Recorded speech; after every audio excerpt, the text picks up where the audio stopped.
Il était une fois un pêcheur et sa femme qui habitaient une maison bien misérable, non loin de la mer. Depuis quelque temps, la pêche n'était pas fructueuse. Le poisson était rare, voire très rare. Et le soir, sa femme qui l'attendait sur le pas de la porte, à peine arrivée, lui demandait « Alors, la pêche a-t-elle été bonne aujourd'hui ?» Et lorsque le pêcheur répondait « Non, non », sa femme se mettait en colère. « Qu'allons-nous devenir ?» disait-elle. « Mais qu'allons-nous devenir ? Si je n'ai pas de poisson à vendre, je n'aurai pas d'argent pour acheter de la nourriture. » Alors le pêcheur répondait « Ne t'inquiète pas, demain sera un jour meilleur. » Ils rentrèrent dans la maison, le soir vint, ils se couchèrent. Le lendemain matin, comme à l'accoutumée, le pêcheur quitta la maison, prit le chemin qui longeait la forêt de pins, arriva à la plage, détacha la barque de son pieu, la poussa à l'eau, s'installa, prit les rames et se dirigea vers son lieu de pêche habituel. La journée s'annonçait belle. Il prit son filet et avec force le lança dans la mer. Au bout d'un moment, il le retira. Rien. « Je vais recommencer, dit-il. » Il prit son filet et de nouveau le lança dans la mer. Le temps s'écoula, il remonta son filet. Toujours rien, rien. « La journée n'est pas terminée, dit-il. Je réessayerai une dernière fois. »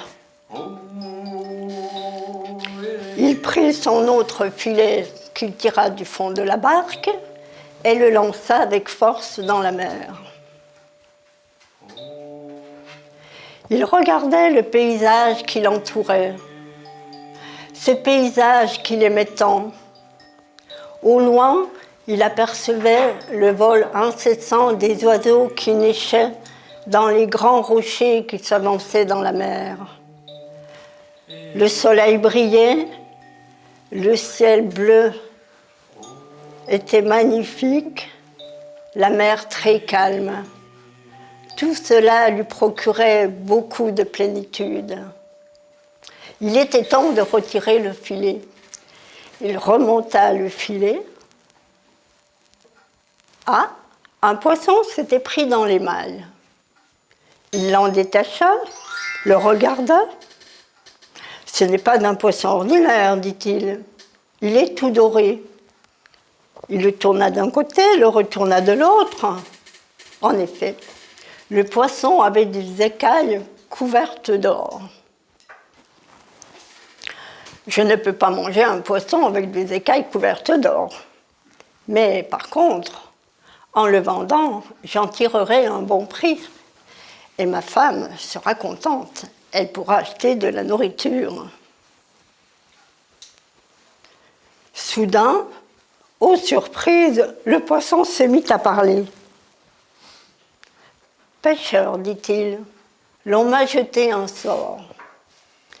Mais si tu me remets à l'eau, je te donnerai tout ce que tu voudras. » Le pêcheur réfléchit bien vite et répondit « Oui, je veux bien, mais il faut que j'en parle à ma femme. Il faut que je lui demande ce qu'elle désire. » « Entendu, dit le poisson. Demain, je serai là au même endroit et tu me donneras ta réponse. » Le pêcheur remit le poisson à l'eau, rangea ses filets, prit ses rames et se dirigea vers la plage. Il poussa sa barque jusqu'au pieu, l'accrocha, prit le chemin qui longeait la forêt de pins. Aujourd'hui, il aurait une bonne nouvelle à annoncer à sa femme. Une fois arrivée, sa femme sur le pas de la porte lui demanda « Alors, la pêche a-t-elle été bonne aujourd'hui ?» Le pêcheur lui répondit « Oui et non. » « Comment cela, oui et non ? Je ne comprends pas. Explique-moi. » Eh bien voilà, en fait, j'ai pris un poisson, mais il était couvert d'écailles d'or. Ce poisson m'a parlé, il m'a dit que si je le remettais à l'eau, je pourrais obtenir tout ce que je voudrais. Je lui ai dit qu'il fallait que je demande à ma femme ce qu'elle souhaiterait. Et demain, je dois lui donner ma réponse. Ah bon ? Bon, ben dans ces cas-là, tu vas demander à ton poisson que je voudrais une belle et grande maison, un grand potager, un grand verger et des espaces verts couverts de fleurs. Ils rentrèrent dans la maison, le soir vint, ils se couchèrent, et le lendemain matin, le pêcheur quitta la maison, prit le chemin qui longeait la forêt de pins, arriva à la plage, détacha la barque de son pieu, la poussa à l'eau, s'installa et prit les rames. Il prit la direction de son lieu habituel. À peine arrivé, le poisson sortit de l'eau.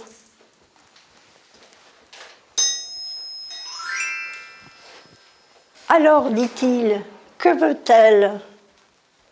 Eh bien, voilà, elle veut une belle et grande maison avec un grand jardin, un potager et de grands espaces verts couverts de fleurs.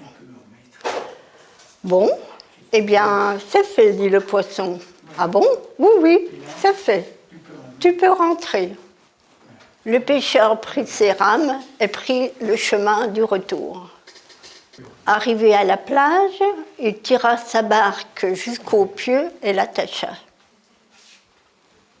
Il prit le chemin qui longeait la forêt de pins, arriva, et là, il vit sa femme sur le pas de la porte d'une belle et grande maison.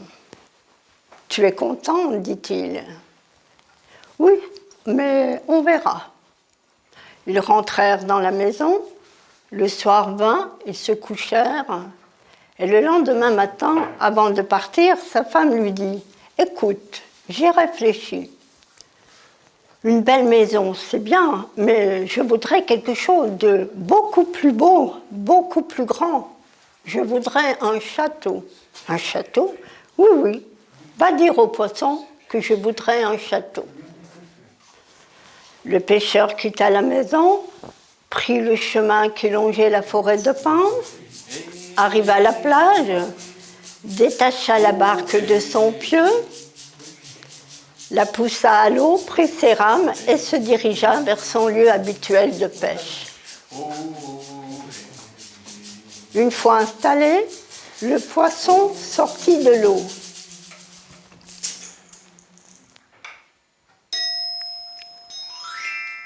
Alors, dit-il, elle est contente. Oui, mais elle voudrait quelque chose de beaucoup plus grand, beaucoup plus beau. Elle voudrait un château. Bon, si c'est son désir, c'est fait, dit le poisson. Tu peux rentrer. Il se tourna et plongea dans les eaux profondes de la mer. Le pêcheur prit ses rames et retourna vers la plage. Une fois arrivé, il tira sa barque jusqu'au pieu, l'attacha, prit le chemin qui longeait la forêt de pins.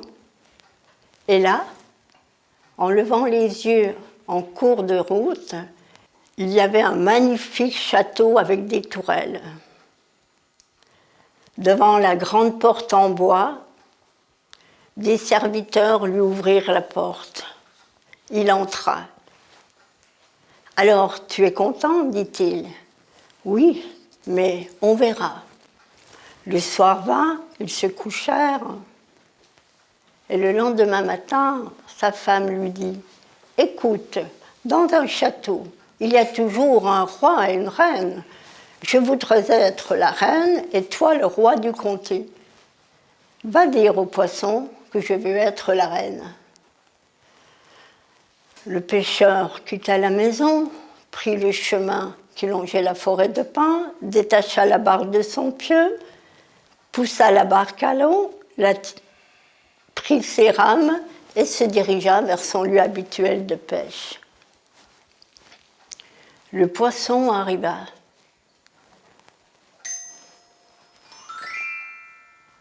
Alors, dit-il, elle est satisfaite maintenant. Eh bien, voilà, un château, c'est bien, mais elle voudrait être la reine, et moi le roi du comté.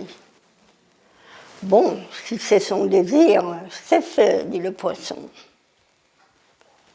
Il se retourna et plongea dans les eaux profondes de la mer. Le pêcheur prit ses rames et retourna vers la plage. Il tira sa barque jusqu'au pieu, l'attacha, prit le chemin qui longeait la forêt de pins. En arrivant, il entra, et que vit-il? Sa femme, assise sur un trône, un diadème dans les cheveux, un manteau d'hermine sur les épaules, donnait des ordres aux nombreux serviteurs qui l'entouraient. Il s'approcha. « Tu es satisfaite maintenant, dit-il. Oui, oui, mais on verra. » Le soir vint, ils allèrent se coucher. Dans la nuit, sa femme ne dormait pas. La lune brillait fortement et éclairait la chambre. « Cette lune m'agace, pensait-elle. Je préférerais voir le soleil. Cela me permettrait de diriger et commander mes serviteurs beaucoup plus tôt. Il faut que je fasse changer la courbe du soleil. » Le matin, avant que le pêcheur ne parte, elle lui dit « Écoute, j'ai réfléchi pendant la nuit. Je voudrais que le soleil se lève plus tôt. Je voudrais changer la courbe du soleil. »« Ce n'est pas possible, répondit le pêcheur, ce n'est pas possible. Il n'y a que Dieu qui puisse changer la courbe du soleil. Eh bien, dans ce cas, je veux être Dieu. » Le pêcheur quitta la maison, fort contrarié. Il prit le chemin qui longeait la forêt de pins, arriva à la plage, détacha la barque de son pieu. « Tiens, dit-il, le temps a bien changé. » Le vent s'était levé, de nombreux nuages s'étaient amoncelés dans le ciel. Il prit ses rames et se dirigea vers son lieu de pêche. À peine installé, le poisson sortit de l'eau. Alors, dit-il, elle est satisfaite maintenant. Eh bien, oui et non. Elle voudrait changer la courbe du soleil. Elle voudrait être Dieu pour que le soleil puisse se lever le plus tôt possible. Un silence se fit. Le poisson ne répondit pas. Il se tourna et plongea dans les eaux profondes de la mer.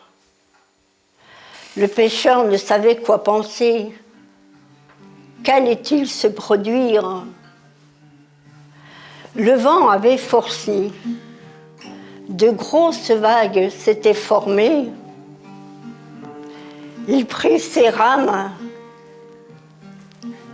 et se dirigea vers la plage. Il ramait avec force. Les grosses vagues lui barraient le chemin.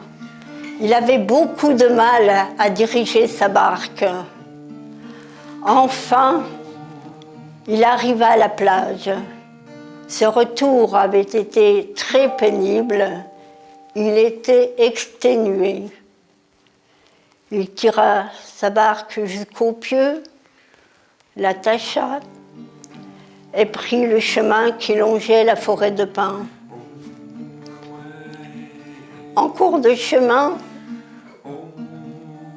il leva les yeux au ciel. « Je ne vois plus les tourelles du château, dit-il. » Inquiet, il pressa le pas. Et là, arrivé, que vit-il? Le château avait disparu. En lieu et place se trouvait sa misérable maison. Sur le pas de la porte, sa femme, les mains sur le visage, pleurait à chaudes larmes. Tout retourné par ce temps de chagrin, le pêcheur s'approcha, il prit sa femme dans les bras et lui murmura « Viens, rentrons maintenant ». De nombreux mois s'écoulèrent, mais jamais notre pêcheur ne reprit dans ses filets le poisson doré.